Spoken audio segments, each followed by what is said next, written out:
Welcome to the Hana Jaisi channel.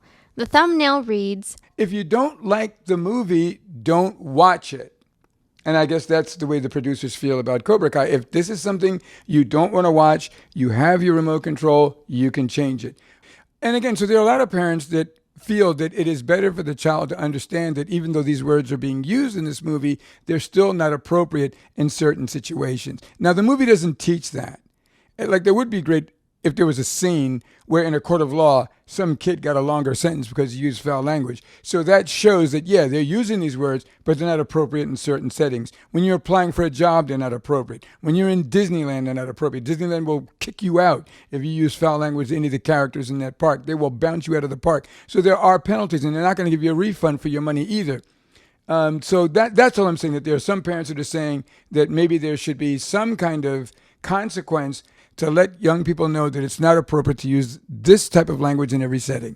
but in Cobra Kai, they do show examples where they do not use that kind of language in certain settings.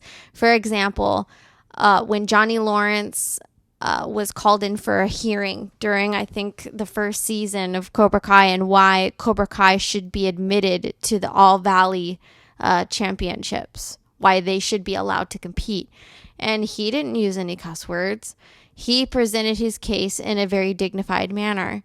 And so it does show in certain situations where he restrained himself from not using those words. You know, but it's okay for him to restrain himself in front of adults, but it's not okay for him to restrain himself to minors. He is actively expressing himself in his comfort zone with minors, with other adults in non-formal situations, because he expresses himself the same to minors and to adults in non-formal situations.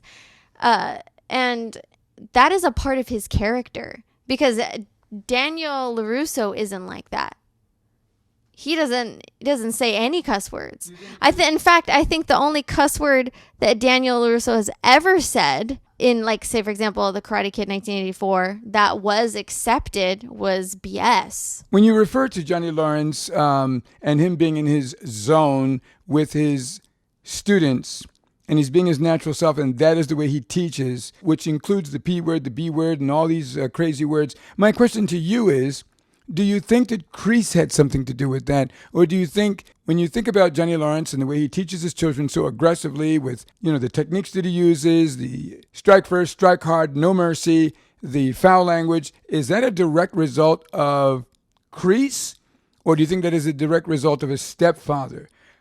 Where did this young kid absorb such brutal methods of teaching these young children? Be sure to like, comment, and subscribe. It helps the channel. Thank you so much, and we'll see you next time.